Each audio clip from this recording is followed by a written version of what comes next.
अस्सलाम वालेकुम प्यारे बच्चों। आज एक नया चैप्टर हम शुरू करने जा रहे हैं जिसका नाम है प्लांट वाटर रिलेशन, नबातात और पानी का ताल्लुक़।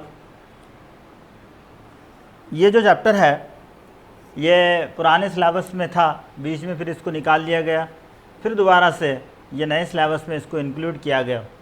सीबीएसई में ऑलरेडी था, स्टेट बोर्ड के सिलेबस में ये नए सिलेबस में इस चैप्टर को डाला गया है। दरअसल ये जो चैप्टर है, इस चैप्टर में हमको क्या पढ़ना है, एक मुख्तसर सी समरी हम इसमें देखेंगे।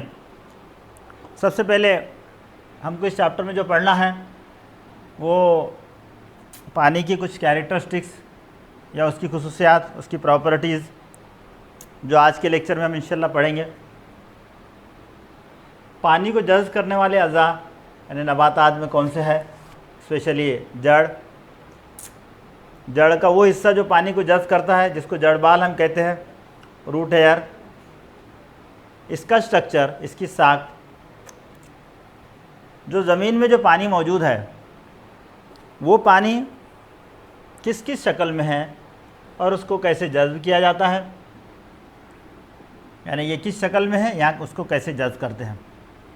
ये तीन अमल, एम्बिबिशन नमी या पानी को जज़्ब करने वाला अमल, ऑस्मोसिस वलूजी अमल, और डिफ्यूजन जिसको हम नफूस कह रहे हैं, ये सब मिलाकर ये इसका पहला पार्ट होगा। और इसका जो रिलेशन है यह है पानी के जज़्ब करने का अमल, यानी जो प्लांट है, नबातात है, उनमें ये पानी के ताल्लुक़ से तीन अमल हो गए, बहुत इंपॉर्टेंट तीन अमल हो गए। एक एब्सॉर्प्शन ऑफ वाटर, यानी पानी को जज़्ब करना, यानी जो जड़ है, इस जड़ निज़ाम के ज़रिए पानी को जज़्ब करना, इसको एब्सॉर्प्शन कहेंगे, पानी का इंतज़ाब कहेंगे। ये जो अमल है, ये अमल एक टॉपिक इसमें रहेगा, एक पार्ट होगा। फिर यहाँ पानी जज़्ब करने के बाद हमको पता है कि जो आला दर्जे के नबातात हैं, इसमें इनको मुंतकिल करने वाली यहाँ नसीजे हैं, जिनको उरू की नसीजे कहते हैं हम, ज़ाइलम और फ्लोएम। उसमें से ज़ाइलम जो है ये पानी और मादनियात को ऊपर की जानिब मुंतकिल करता है, क्योंकि ये जो पानी है इसका इस्तेमाल फ़ोटोसिंथेसिस में होगा, शुआई तरकीब में होगा। और शुआई तरकीब का अमल हमको पता है किस नबातात की पत्तियों में होगा, जहाँ पर सब्ज़ माया क्लोरोफिल मौजूद है। तो पहला अमल पानी को जज़्ब करना होगा। दूसरा अमल जज़्ब किए हुए पानी को ऊपर की जानिब मुंतकिल करना, यानी पहले पानी का एब्जॉर्प्शन कैसे होता है, दूसरे में पानी का ट्रांसलोकेशन, उसको मुंतकिली कैसे करते, उसके मुंतकिली का अमल कैसे है, यानी यहाँ ट्रांसलोकेशन होगा। और इसके लिए मतलब ट्रांसलोकेट कैसे होता है, इसके मुख्तलिफ नज़रियात इस चैप्टर में हम पढ़ेंगे। जैसे रूट प्रेशर थ्योरी है, जड़ दबाव का एक नज़रिया है, और बहुत सारे कई इसके अंदर डिफरेंट नज़रियात है, वो अपन इंशाल्लाह उसको डिटेल में वहाँ पर देखेंगे। उसके बाद जब पानी यहाँ पत्तियों में पहुँचता है तो इस पत्तियों के ऊपर मौजूद दहन खयात, उसका ज़िक्र जो है रेस्पिरेशन वाले चैप्टर में आया। तो वहाँ हमने देखा कि वो जो दहन खलियात है वो पानी को किस तरह से बाहर की जानिब वेपर्स की शक्ल में, यानी भाप की शक्ल में कैसे खारिज करते हैं, उसको ट्रांसपिरेशन ऑफ वाटर, पानी का खारिज होने का अमल वो कहा जाता है। तो पहले पानी कैसे जज़्ब होगा, फिर जाकर ये कैसे ट्रांसलोकेट होगा, यानी ऊपर की जानिब कैसे मुंतकिल होगा, और इसका जो है फिर किस तरह से बुखारात की शक्ल में खारिज होने का अमल होगा। ये तीन टॉपिक्स इस चैप्टर में हमको पढ़ना है। उससे पहले कुछ बातें हमको यहाँ समझनी होगी। हमको एक बात पता है कि जो पानी है ये सभी जानदारों के लिए बहुत ज़्यादा इम्पोर्टेंट होता है, क्योंकि जानदारों में जो भी अमल होंगे उस अमल में पानी का बहुत इम्पोर्टेंट किरदार होगा। स्पेशली ख़ास तौर से जो कीमियाई तामुलात होंगे, उस कीमियाई तामुलात में पानी सबसे अहम किरदार अदा करता है, और जो लाइफ है, जो ज़िंदगी है, उसके लिए बहुत ज़्यादा इम्पोर्टेंट पानी को कहा जाता है। इसीलिए ये जो पानी है उसको एलिक्सर ऑफ लाइफ,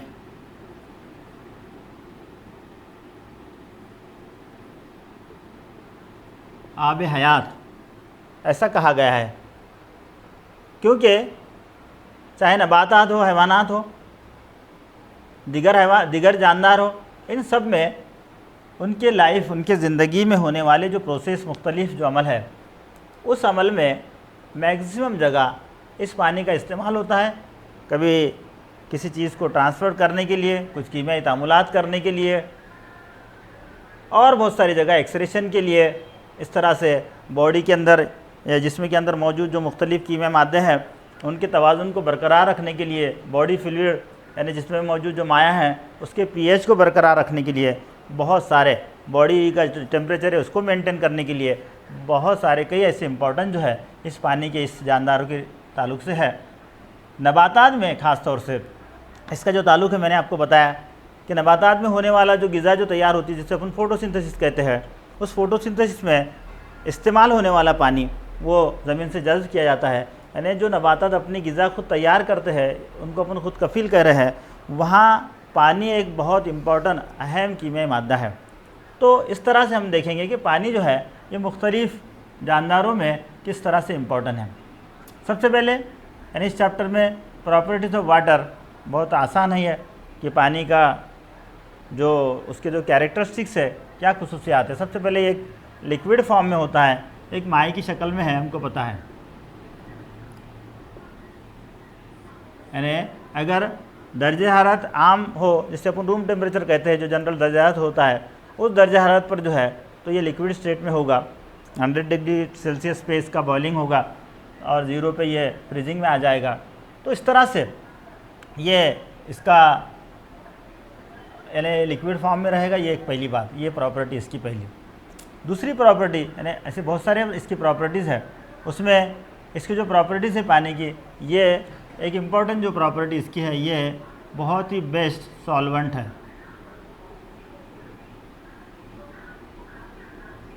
यानी ऐसा माया जिसमें कोई कीमियाई मादे या कोई दूसरी चीज़ें हल पजीर होती हो, उसको अपन सॉल्वेंट कहते हैं। पानी को यूनिवर्सल सॉल्वेंट कहा गया है क्योंकि पानी में बहुत सारी चीज़ें, यानी बेस्ट सॉल्वेंट ऐसा इसे कहा जाता है, या यूनिवर्सल सॉल्वेंट इसे कहा जाता है, क्योंकि कई चीज़ें जो है इसके अंदर जो है तो हल पजीर होती है।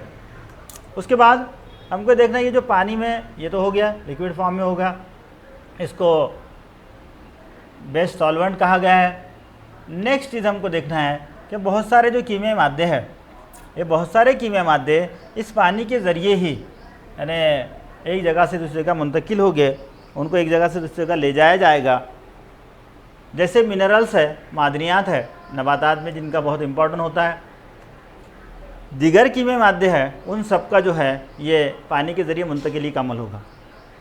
नबातात में और चीज़ हम देखेंगे, फोटोसिंथेसिस में इसका इस्तेमाल होगा, क्योंकि शुआई तरकीब में हमको पता है कि कार्बन डाइऑक्साइड के साथ जो पानी का जो कीमियाई तामुल होगा, और इस पानी के कीमियाई तामुल के बाद जो है तो यहाँ पर हमको ग्लूकोज मिलेगा, और ये जो अमल है, इस अमल में ये पानी का इम्पोर्टेंट किरदार होगा।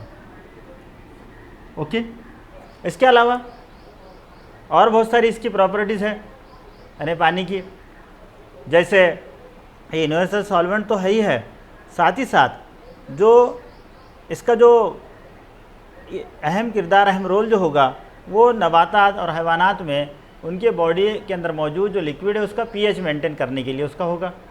इस तरह से ये जो उसकी प्रॉपर्टीज है उसको मुख्तसर याद रखना है, ज़्यादा इसमें मैंने डिटेल में जाने की ज़रूरत नहीं है।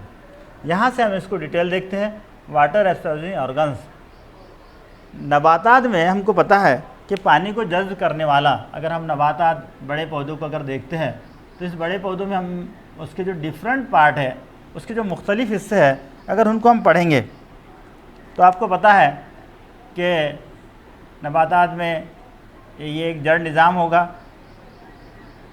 उसके बाद तने का निज़ाम होगा, पत्तियों का निज़ाम होगा, फूल है वगैरह वगैरह सारी चीज़ें।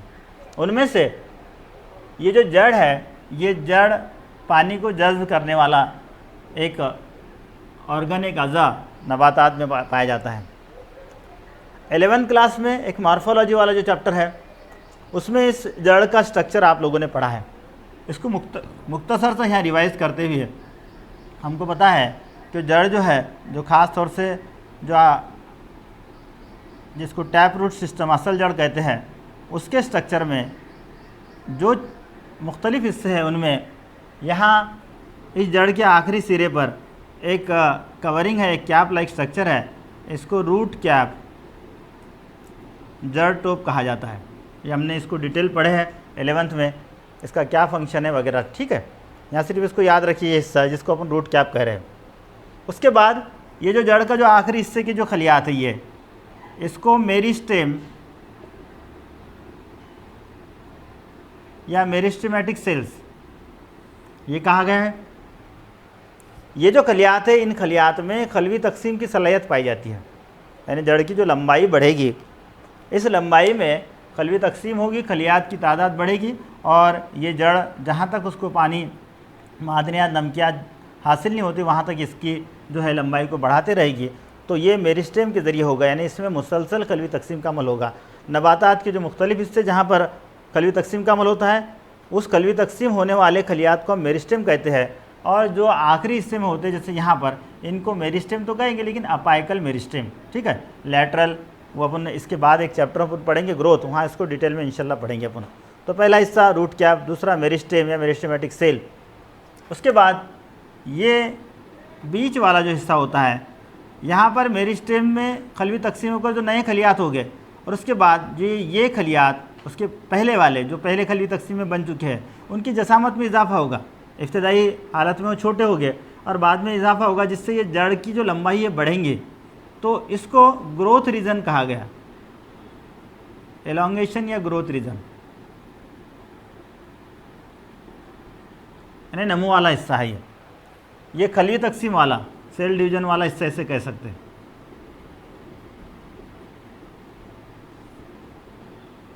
ये सेल डिवीजन वाला रीजन है, ये वाला ग्रोथ वाला रीजन है। और उसके बाद वाला जो हिस्सा है, यहाँ पर इस जड़ के हिस्से में यहाँ बहुत सारे जड़बाल हो गए, हेयर रूट हो गए, रूट हेयर हो गए, सॉरी, ये रूट हेयर वाला हिस्सा, जिसके ज़रिए यानी इस हिस्से के ज़रिए, ये जड़बाल के ज़रिए पानी को या मादनियात को जज़्ब किया जाता है, इसलिए इस हिस्से को एब्सॉर्प्शन का रीजन कहा जाता है, यानी रीजन ऑफ एब्सॉर्प्शन, यानी जज्ब करने वाला हिस्सा कहा जाता है। उसके ऊपर वाला मैचुरेशन वाला हिस्सा। तो यहाँ अपने लिए ये पार्ट जो है, जहाँ पर जड़ के हिस्से में जड़बाल पाए जाते हैं, वो हिस्सा इम्पोर्टेंट है। इसको एब्जॉर्प्शन वाला या जज्ब करने वाला, इंजज़ाब वाला हिस्सा कहा जा रहा है। तो इस हिस्से में यानी जड़बाल है, इसके ज़रिए पानी को जज्ब किया जाता है। तो ये मुख्तसर जड़ की साख को याद रखना है आपको, ऑलरेडी हम इसको डिटेल में पढ़ चुके हैं। उसके बाद में ये जो जड़बाल है, ये सबसे इम्पोर्टेंट, सबसे अहम इसमें होते हैं जो पानी को जज्ब करने का अमल करते हैं। इसमें अगर हम इसको देखेंगे तो ये एक सेल, एक खली वाला एक स्ट्रक्चर है, ये जड़बाल जिसे हम कहेंगे इस तरह का।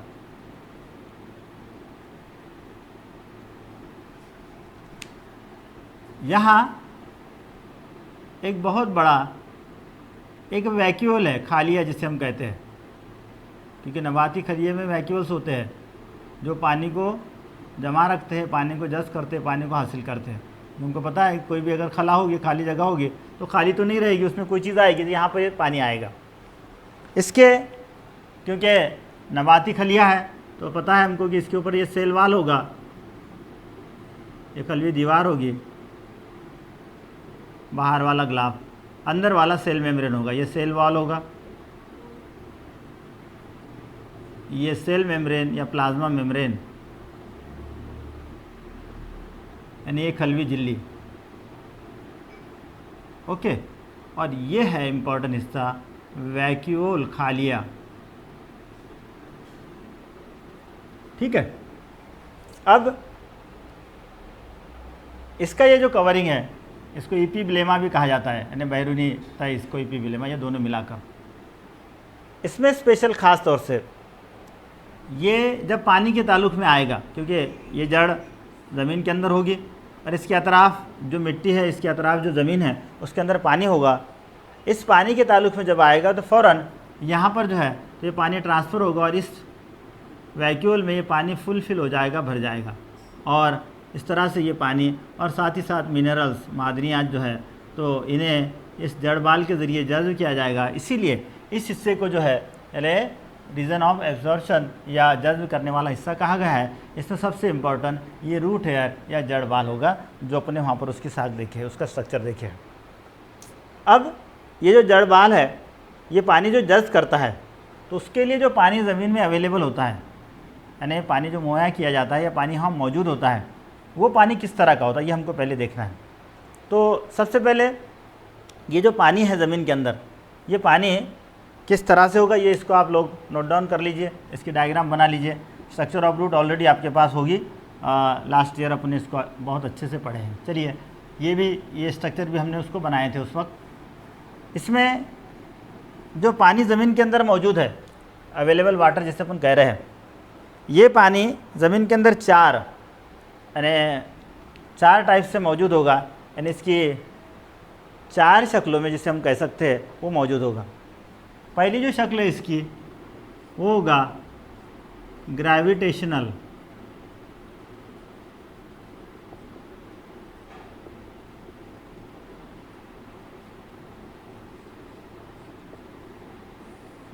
वाटर किसे कहते हैं, याद रखिए इसको। हमको पता है कि ज़मीन के अंदर एक कशिश जो मौजूद है, जो कोई भी चीज़ अगर ज़मीन के ऊपर आती है तो उसे अपनी तरफ खींचती है, अपनी तरफ उसको राग़िब करती है। वो जो कशिश है, वो जो कुव्वत है, उसको अपन ग्रेविटेशनल फोर्स, कशिश शक्ल कहते हैं।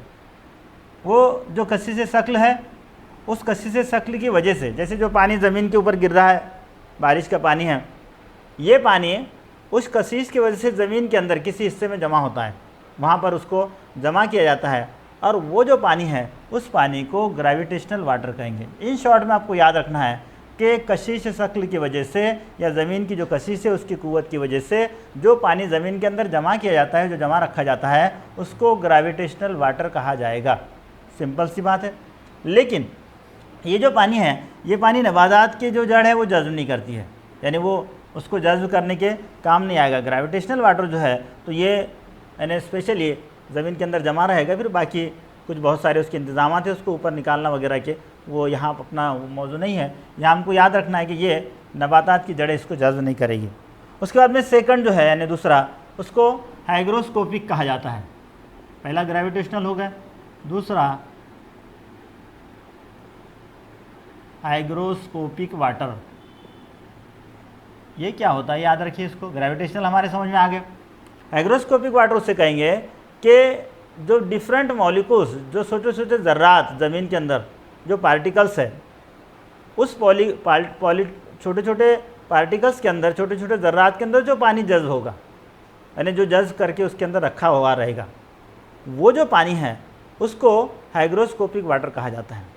और वो जो ज़र्रात में मौजूद जो पानी है, वो भी पानी उतना ज़्यादा इस जड़ बाल के ज़रिए जज्ब नहीं किया जाएगा, यानी ये दूसरा उसकी किस्म है। यानी इनडायरेक्टली डायरेक्टली ज़मीन में जो छोटे ज़र्रात है, मिट्टी के है या दिगर किसी चीज़ों के ज़र्रात है, ये सब ज़र्रात में जो पानी मौजूद होगा, खासतौर से मिट्टी के ज़र्रात में, उसमें यानी उसके साथ जो पानी मौजूद है, उसके अंदर जो उसकी नम मौजूद है, पानी की मिकदार मौजूद है, उसे हाइग्रोस्कोपिक वाटर कहा जाएगा। ठीक है, जैसे ग्रेविटेशनल वाटर हमने देखे, दूसरा जो है हाइग्रोस्कोपिक वाटर देखे।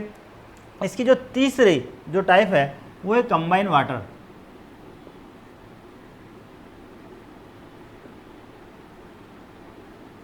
जाहिर सी बात है, नाम कंबाइन से समझ में आएगा हमारे कि ये किसी न किसी के साथ है, जुड़ा हुआ है। ख़ास तौर से सिलिकॉन है, एल्यूमिनियम है, इनके साथ जो ज़मीन में मौजूद है,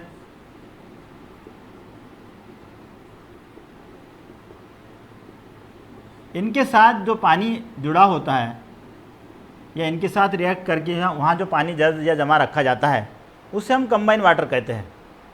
तो जैसे ग्रेविटेशनल, हाइग्रोस्कोपिक और कंबाइन, ये तीनों भी वाटर इतना ज़्यादा ये जड़ बाल के ज़रिए जमा नहीं किए जाएंगे। फोर्थ जो है, जो स्पेशली इस रूट हेयर या जड़ बाल के ज़रिए जज्ब किए जाएगा, वो जो पानी होता है उसको कैपिलरी वाटर कहते हैं। ठीक है, ये कैपिलरी वाटर क्या होता है हमको पता है कि जैसे ऐसी कांच की अगर कोई नली है उसे हम कैपिलरी कहते हैं। वैसे ये कैपिलरी किसे कहते हैं समझ लीजिए। जैसे ज़मीन में, ये अगर ज़मीन की सतह और ये ज़मीन के अंदर वाली तह है, तो ज़मीन में ये जो ज़मीन की जो मिट्टी के जो ज़र्रात होते हैं उसके दरमियान में ऐसे बहुत सारी जगह ऐसी खलाएँ होती है, ऐसी किसी भी डायरेक्शन में, किसी भी शक्ल में। और ये जो खलाएँ हैं, ये जो खाली जगहें हैं, इन खाली जगहों को कैपिलरी कहा जाएगा। अब बहुत सिंपल चीज़ है, अगर इस ज़मीन के अंदर पानी मौजूद हो तो वो खाली जगह खाली नहीं होगी, उसके अंदर पानी भरा हुआ होगा, और वो जो पानी है वो पानी कैपिलरी वाटर कहलाएगा। और स्पेशली ये जो कैपिलरी वाटर है, ये कैपिलरी वाटर यानी ये जो इस खलाओं में मौजूद जो पानी है, ये पानी इस जड़ बाल के ज़रिए जज़्ब किया जाएगा, यानी स्पेशली इस पानी को नबातात इस्तेमाल करते हैं। अब ये हमारे समझ में आ गया इसकी जो टाइप्स है, यानी पानी जो ज़मीन के अंदर मौजूद है या नबातात को जो मुहैया किया जाता है, उसकी ये 4 टाइप्स हमको याद रखना है। एक ग्रेविटेशनल वाटर है, किसे कहते हैं मैंने आपको बता दिया। हाइग्रोस्कोपिक वाटर किसे कहते हैं, कंबाइन वाटर किसे कहते हैं, किसके साथ कंबाइन है वो नाम याद रखिए, और कैपिलरी वाटर किसे कहते हैं, यानी ज़मीन के अंदर जो खलाएँ होती है उसमें मौजूद जो पानी है उससे हम कैपिलरी वाटर कह रहे हैं। और ये जो है तो ये नबातात जज़्ब करते हैं। तो ये वाटर अवेलेबल जो है इसके ताल्लुक से ये 4 नाम याद रखिए, और इसमें से सबसे इम्पोर्टेंट कैपिलरी वाटर, ये नबातात इसको जज़्ब करते हैं और अपने इस्तेमाल में लाते हैं। उसके बाद पानी जो जज़्ब होता है रूट एयर के ज़रिए या जड़ बाल के ज़रिए, जड़ों के ज़रिए, तो ये 3 अमल के ज़रिए होता है। पहले एक के बाद एक सबको हम देखेंगे। पहले ये तीनों को मुख्तसर देखा जाता है कि किसे इम्बिबिशन किसे कहेंगे, ऑस्मोसिस किसे कहेंगे और डिफ्यूजन किसे कहेंगे, समझ लीजिए। ये तीनों में भी एक चीज़ कॉमन है, वो ये है कि केमिकल्स या कीमियाई मादे या सॉल्वेंट यानी पानी, इनका मुंतकिल होना, ट्रांसफ़र होना। कैसे मुंतकिल होना? हायर कॉन्सेंट्रेशन यानी ज़्यादा मिक़दार से लोअर की जानिब, कम की जानिब। अब ये तीनों में भी वही होगा, यानी हायर कॉन्सेंट्रेशन से लोअर की तरफ, यानी ज़्यादा मिक़दार से कम की तरफ जो मुंतकिल होने का अमल होगा, उसमें ये तीनों डिफरेंट हो गया, अलग अलग हो गया। तीनों को अलग अलग नाम दिया गया। इम्बिबिशन किसे कहेंगे, ऑस्मोसिस किसे कहेंगे, डिफ्यूजन किसे कहेंगे। अब सबसे पहले हम इम्बिबिशन देखते हैं। इसको नमी कश, कुछ जगह आबी कश, आप कश वगैरह लफ्ज़ इस्तेमाल है, यानी ख़ास तौर से स्पेशल। इसमें से हमारी समझ में आता है कि जो पानी को कशिश करते, पानी को जज़्ब करते, पानी को हासिल करते हैं, या पानी को हासिल करने वाला अमल। इसमें हम एक चीज़ देखेंगे कि यहाँ पानी की जो मिक़दार है, वो पानी की मिक़दार का तो अहम किरदार है ही है, लेकिन साथ ही साथ इम्बिबिशन में होता क्या है। इम्बिबिशन में बहुत सारे, एक एग्जांपल मैं आपको देता हूँ तो आपके बहुत आसानी से समझ में आ जाएगा, फिर ये क्या कैसे अमल होता है ये आपको समझना आसान हो जाएगा। हमको एक बात पता है कि जैसे बारिश में अक्सर अगर हमारे घर के अंदर अगर दरवाज़े, खिड़कियाँ अगर लकड़ी की बनी हैं, तो हमको पता है कि वो दरवाज़े, खिड़कियाँ जो लकड़ी की बनी होती है, वो बारिश के दिनों में अक्सर उनको खोलने और बंद करने में थोड़ी सी तकलीफ़ हो जाती है। वो थोड़े से हार्ड हो जाते हैं, उनमें थोड़े मुश्किलात पैदा होते हैं। क्या वजह होती है उसकी? उसकी ये वजह होती है कि वो जो लकड़ी है, उस लकड़ी के, वो चाहे वो डेड खलियात क्यों न हो, मुर्दा खलियात क्यों न हो, वो खलियात, वो सेल पानी को जज़्ब करते हैं, और पानी को जज़्ब करने से उनकी जसामत में इजाफ़ा हो जाता है, और जसामत में इजाफ़ा होने से उनके खुलने में या बंद करने में तकलीफ़ होती है, मुश्किलात होते हैं। तो वो जो पानी की मिक़दार उस लकड़ियों के हिस्से में या वो जो खलियात है उसके अंदर जो जज़्ब हुए है, वो जो अमल है उसको हम इम्बिबिशन कह रहे हैं। ऐसे ही नबातात में होगा। जैसे मैंने अभी कहा था, अभी आपको यहाँ पर एक रूट एयर का या जड़वाल का स्ट्रक्चर अपन यहाँ बनाए थे, तो उस जड़वाल के स्ट्रक्चर में उसका जो सेल वॉल है, यानी उसकी जो खलवी दीवार है, ये खलवी दीवार स्पेशली सेलुलोज से बनी होगी, फाइबर से बनी होगी, रेशो से बनी होगी। तो ये जो रेशेदार खलियात है, इनमें एक खासियत, एक स्पेशलिटी होती है, उनकी एक ख़ास खुसूसियात होती है कि वो इस तरह के पानी को या इस तरह के नम को जज़्ब करने की सलाहियत रखते हैं। तो वैसा ही यहाँ पर वो जो जड़बाल के ऊपर, जड़ के ऊपर मौजूद जो उसकी जो हिफाजती गिलाफ है, सेल वॉल या खलवी दीवार हम जिसे कह रहे हैं, उसके जो रेशे वाले खलियात है वो उस पानी को जज्ब करेंगे और वो पानी को वो जज्ब करने का अमल उसको इम्बिबिशन कहा जा रहा है। उसमें बाकी का कोई यानी कोई कीमिया मादों का कॉन्सनट्रेशन या उसका तवाज़ुन उसका या परसेंटेज मतलब उसकी मिकदार, ये सारी चीज़ों का ज़्यादा इतना इंपॉर्टेंट नहीं। वहाँ सिर्फ एक चीज़ है कि जो बाहर का एटमॉस्फेयर है वो बाहर के एटमॉस्फेयर से अंदर का जो एटमॉस्फेयर है यानी जहाँ खलियात में जो पानी है उनके मिकदार में डिफरेंस है। क्योंकि हम देखें कि ये जो खलियात ड्राई है एकदम सूखे है और ये सूखे खलियात के अतराफ अगर कोई नम है तो बहुत सिंपल चीज़ है, इसको जज्ब करने का जो अमल है वो आसानी से होगा। तो यहाँ एक चीज़ और पीछे जाकर मैं आपको समझा दूंगा, जो रूट है ये इसलिए मैंने वहाँ छोड़ दिया था आपको कि ये चीज़ आपको वहाँ समझाना थी कि ये जो जड़ अपने यहाँ जो स्ट्रक्चर बनाए थे वैसा ये ज़मीन के अंदर तो जाहिर सी बात है उसके अतराफ़ का जो माहौल होगा उसके अतराफ़ के माहौल को राइजोस्फेयर कहते हैं। जैसे आपने कहीं इसको लोअर क्लासेस में 9th 10th में पढ़ा होगा, लिथोस्फेयर है, अपने अतराफ़ जो माहौल है उसको एटमॉस्फेयर हम कहते हैं वगैरह, वो सारी चीज़ें वहाँ आपने डिटेल में जाना नहीं है। राइजोस्फोर किसे कहा जाएगा? राइजोम ये लफ्ज़ जो है तो रूट के लिए इस्तेमाल होता है। तो रूट के या जड़ के अतराफ़ का जो माहौल है, ख़ास तौर से पानी है, उसके अतराफ़ मौजूद जो कीमिया मादे हैं, ये सारी चीज़ों का इफेक्ट इसके ऊपर होगा। तो वैसा वो जो राइजोस्फोर है यानी जो जड़ के अतराफ़ का जो माहौल है उसमें अगर नम हो, पानी हो, तो वो पानी को जो जड़ के जो खलियात है वो जज्ब करेंगे और उससे हम इम्बिबिशन कहेंगे। स्पेशली ये जो रूट का, जब मैंने आपको कहा था कि मैं यहाँ एक चीज़ आपको बताने जा रहा हूँ, ज़मीन में जड़ें तो ठीक है लेकिन कुछ पौधों की जड़ें ज़मीन के ऊपर होती है, खासतौर से ऑर्किड्स। इसका जिक्र आपको 11th क्लास के मॉर्फोलॉजी वाले चैप्टर में आया है। ये जो ऑर्किड्स है, इस ऑर्किड्स प्लांट्स की जो जड़ें होती है ये किसी पौधे के ऊपर पाया जाएगा और इसमें ऐसी हवाई जड़ें होती है, इसको एपिफाइटिक रूट कहते हैं। ये जो एपिफाइटिक रूट है, इस एपिफाइटिक रूट के जो खलियात है उनके जो सेल है वो सेल स्पंजी होते हैं, स्पंज के मानंद होते हैं। और क्योंकि ये जड़ें ज़मीन में जुड़ी नहीं हैं और ये पौधे खुद कफील है, अपनी ग़िज़ा खुद तैयार करते हैं, तो अपनी ग़िज़ा खुद तैयार करने के लिए इनको जो पानी लगेगा तो इस जड़ों के अतराफ़ का जो राइजोस्फेयर है या इसके अतराफ़ का जो माहौल है उस माहौल में मौजूद पानी के नम को ये जज्ब करेंगे। ख़ासतौर से जहाँ जो ठंडे इलाके होते हैं उस जगह इस तरह के पौधे हमको पाए जाएंगे। एग्जाम्पल मैंने आपको ऑर्किड दिया, इनके जड़ों को एपिफाइटिक रूट्स कहा जाता है और इस पौधों को भी एपिफाइटिक प्लांट्स कहते हैं। समझ में आ गया? तो ये है इस रूट के बारे में। तो यहाँ हमको याद रखना है कि इम्बिबिशन मतलब पानी की जो ज़्यादा मिकदार है उससे कम मिकदार की तरफ या जड़ के खलियात ने उसको जज्ब करना, उसको हम इम्बिबिशन कह रहे हैं। उसके बाद में डिफ्यूजन को देखेंगे, फिर ऑस्मोसिस की तरफ जाएंगे। ये जो डिफ्यूजन का अमल है नफूज जिसे हम कह रहे हैं, डिफ्यूजन में कोई भी केमिकल्स, मुख्तलिफ कीमिया मादे, मिनरल्स, मादनियात, सॉल्वेंट, पानी, ठीक है, ये सारी चीज़ों का हायर से लोअर की जानिब मुंतकिल होना डिफ्यूजन कहलाएगा। ऑस्मोसिस में सिर्फ पानी के मुंतकिल होने को हम देखेंगे, यानी ये डिफ्यूजन का एक पार्ट है, एक हिस्सा है, उसकी एक टाइप हम कह सकते हैं। समझ में आ गया? पहले डिफ्यूजन समझ में आया तो ऑस्मोसिस आसानी से समझ में आ जाएगा। अब ये जो डिफ्यूजन है इसमें इम्पॉर्टेंट रोल, इम्पॉर्टेंट किरदार क्या होता है, कुछ यहाँ पर मैं डायग्राम के ज़रिए एग्जांपल बताऊँगा आपको, तो आपके समझ में आ जाएगी कि कैसे होता है। ये इस चीज़ों को आप ये 4 टाइप्स को आप नोट डाउन कर लीजिए।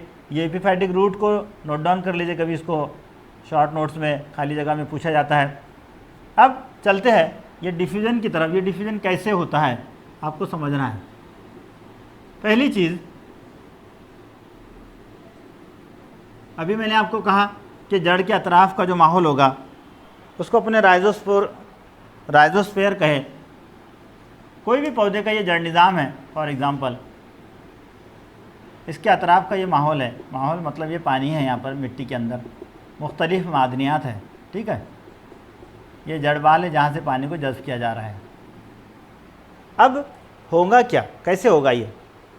सबसे पहली बात हमको ये बात पता है कि इस मिट्टी में मौजूद जो पानी है, इस मिट्टी में मौजूद जो मुख्तलिफ़ किस्म के मादनियात हैं, इस मिट्टी में मौजूद और दीगर कीमियाई मादे हैं, इनकी मिकदार और ये जड़ों के अंदर या जड़ बाल के अंदर मौजूद उनकी मिकदार में कोई ना कोई फ़र्क होगा। जैसे यहाँ एक एग्ज़ाम्पल के तौर पर देखते हैं कि ये एक रूट हेयर है, ये एक जड़ बाल है, इसके अतराफ़ यहाँ पर फॉर एग्ज़ाम्पल इसके अतराफ़ कोई भी केमिकल्स है और यहाँ जो पानी की मिकदार है, समझ लिए थोड़ी देर के लिए यहाँ 50% वाटर है और बाकी के जो जो कीमियाई मादे हैं, समझ लीजिए यहाँ इसको थोड़ा बढ़ाते हैं, 80% वाटर है और बाकी के 20% यहाँ पर केमिकल्स हैं, जो मुख्तलिफ केमिकल्स इस जड़ के अंदर है वो, जैसे इसमें सोडियम है, क्लोराइड है, पोटेशियम है, मैग्नीशियम है, जो पौधों के लिए ज़रूरी होती है, मैग्नीज है, तो वगैरह सारी चीज़ें। ठीक है, अब यहाँ क्या होगा, हमको ये बात पता है, जैसे इसके बनी जाती है, यहाँ 80% वाटर है और यहाँ जो केमिकल्स है, ये केमिकल्स हैं, ये कीमियाई मादे, ये 80% है और यहाँ 20% वाटर है, वाइस वर्सा हो गया। अब बहुत सिंपल सी चीज़ है कि अभी हमने कहा कि जो ज़्यादा से कम की तरफ, इसमें मिनरल्स वगैरह, इसमें आयंस भी हो गए, यानी पॉजिटिव और नेगेटिव आयंस, मुस्बत और मनफी आयंस, ये भी ट्रांसफ़र हो गए। अब इसमें जो है, अब क्या होगा, यहाँ पानी की मिकदार ज़्यादा है और ये जो है ये डिफरेंट केमिकल्स है। ठीक है, यहाँ ये डिफरेंट केमिकल्स की मिकदार है, यहाँ पानी की मिकदार ये है 20%। तो बहुत सिंपल चीज़ है कि ये जो 80% वाला पानी है वो इधर मुंतकिल होगा और ये केमिकल्स जो है, ये केमिकल्स यहाँ पर, ये 80% वाटर यहाँ मुंतकिल होगा। वो कब तक होगा, जब तक दोनों इक्वल ना हो जाए, यानी यहाँ 20% वाटर था, ये 20%, जब ये अंदर पानी आता रहेगा और ये पानी की मिकदार यहाँ बढ़ती रहेगी तो दोनों की, यानी 20, 80 और 20, 100 हो जाएगा और दोनों मिलाकर जब 50-50% वाटर हो जाएगा तो पानी का मुंतकिली का अमल बंद हो जाएगा। अब देखेंगे कि जैसे पानी की मिकदार यहाँ बढ़ गई, करेक्ट, अब ये जो पानी की मिकदार है यहाँ 50% आ गया, मतलब इनडायरेक्ट इस खलिए के एतबार से 100% होगा, जिसकी इसकी कैपेसिटी थी, पूरा हो गया। लेकिन ये केमिकल्स यहाँ इतने ही हैं, उसके बनिस्बत यहाँ अगर केमिकल ज़्यादा है, मिनरल से मादनियात, तो ये केमिकल्स यहाँ मुंतकिल हो गए। यानी ज़मीन में एक बार पानी को मुंतकिल कर दिया जाएगा, पानी की मिकदार जब इस खलिए में ज़्यादा हो जाएगी, जब पानी से फुल भर जाएगा, तो सिंपल सी चीज़ है, इसमें जो कीमियाई मादे वो तो उतने ही थे, बाहर कीमियाई मादे बहुत सारे हैं। तो अब क्या होगा कि पानी की मिकदार यहाँ ज़्यादा होगी कीमियाई मादों के बनिस्बत, तो फिर कीमियाई मादे यहाँ ट्रांसफ़र किए जाएंगे। फिर इसके अतराफ़ के खलिए में उल्टा हो जाएगा, यहाँ पे पानी कम है तो ये पानी यहाँ ट्रांसफ़र हो जाएगा। फिर बाद में ये हो जाएगा कि यहाँ पानी ज़्यादा होगा, मिनरल्स कम है तो मिनरल ट्रांसफ़र किए जाएंगे। ऐसा ये, यानी ज़मीन से जड़ों के अंदर, जड़ों से एक सेल से दूसरे सेल में, ऐसा ये पानी और मुख्तलिफ़ कीमियाई मादों को, आयंस को, मिनरल्स, मादनियात को, ये सारी चीज़ों को मुंतकिल किया जाएगा। और ये जो मुंतकिल करने का जो अमल है उसको हम डिफ्यूजन कह रहे हैं, उसको हम नफूस कह रहे हैं, क्योंकि यहाँ जो है, यहाँ हायर कॉन्सेंट्रेशन से लोअर कॉन्सेंट्रेशन की तरफ इसका मुंतकिल होना, ये सबसे इम्पोर्टेंट है। उसके इसमें इम्पोर्टेंट जो रोल है उसको डिफ्यूजन प्रेशर डिफीट कहा जाता है, DPD कहते हैं उसको, या इसी का जो दूसरा नाम है उसको सक्शन प्रेशर,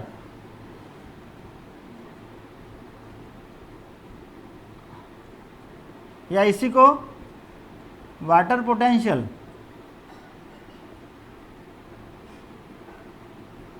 ये के नाम से जाना जाता है। 1938 में ये इसको वाटर पोटेंशियल नाम दिया था मेयर ने, याद रखिए नाम, 1938।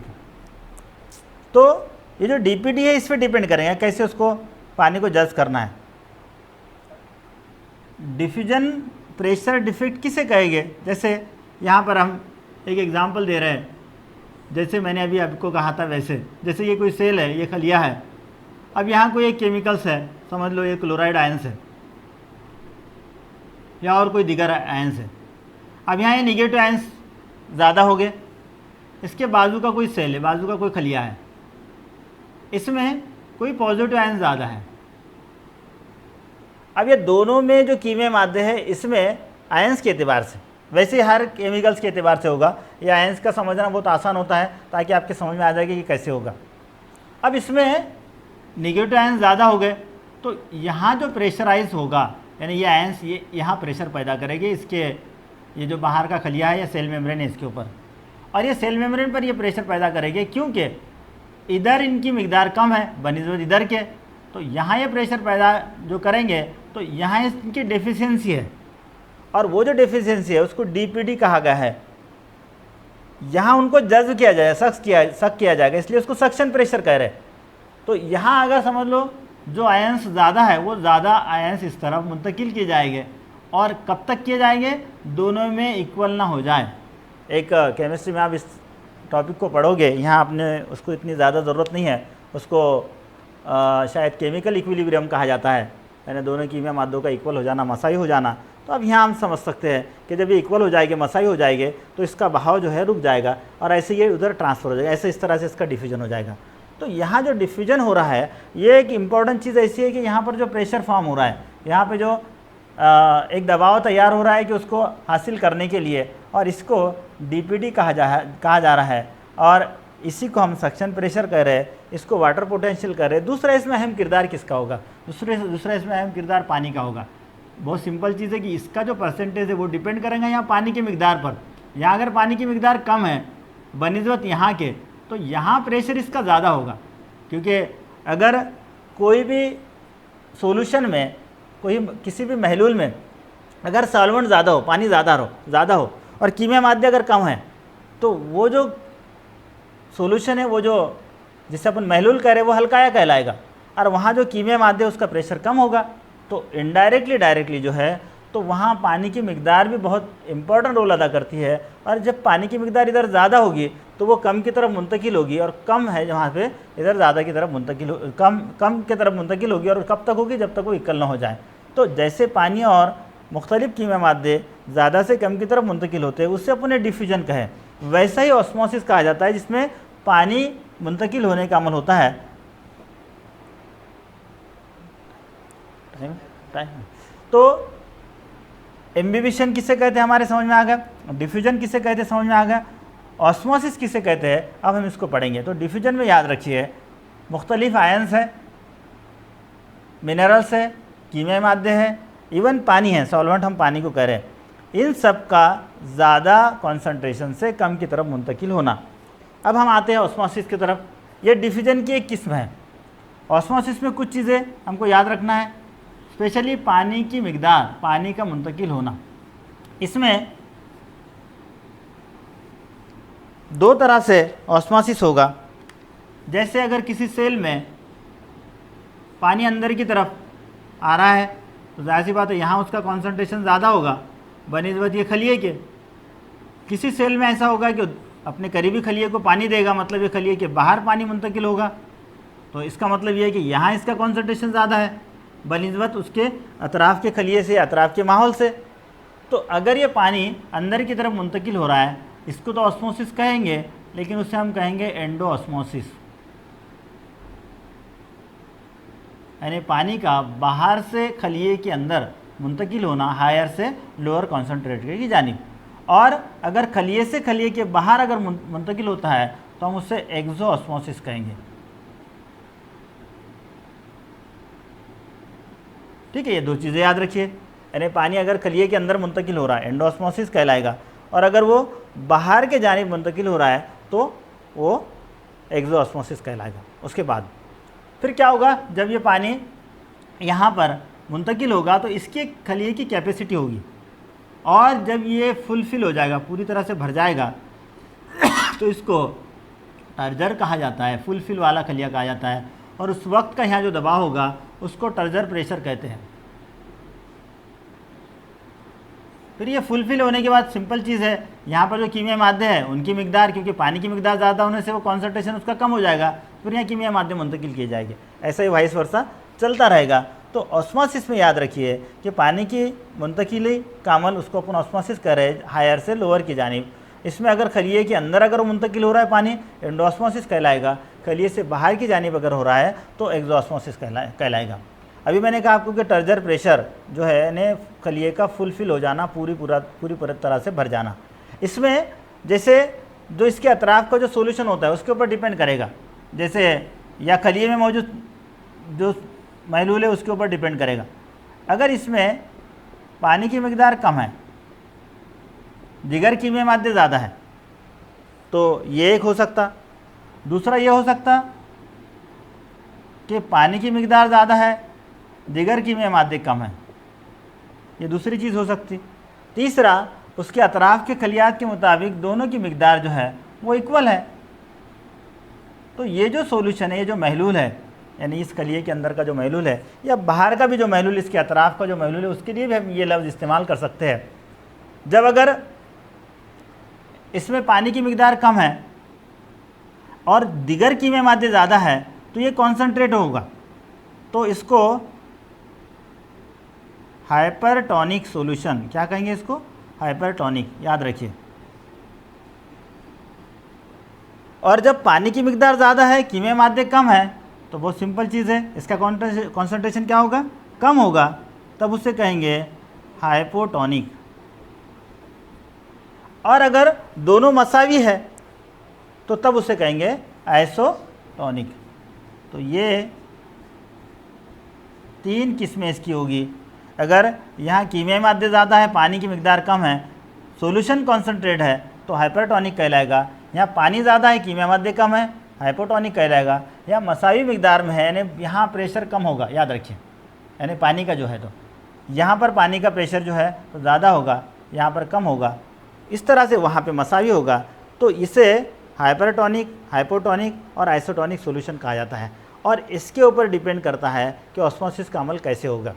तो इस तरह से ये आज के लेक्चर में हमने पानी, उसकी खुसूसियात, पानी को जज़्ब करने वाले मुख्तलिफ अज़ा, जड़, जड़बाल की साख, पानी जो अवेलेबल है, जो ज़मीन के अंदर मौजूद है, जिसको जज़्ब किया जाता है, उसकी मुख्तलिफ किस्में, और पानी जो जज़्ब होता है जड़ के ज़रिए, उसकी जो 3 टाइप्स है, इम्बिबिशन है, ऑस्मोसिस और डिफ्यूशन, इसको देखा है। इंशाअल्लाह कल के चैप्टर में, कल के लेक्चर में इसके आगे का कंटिन्यू करेंगे।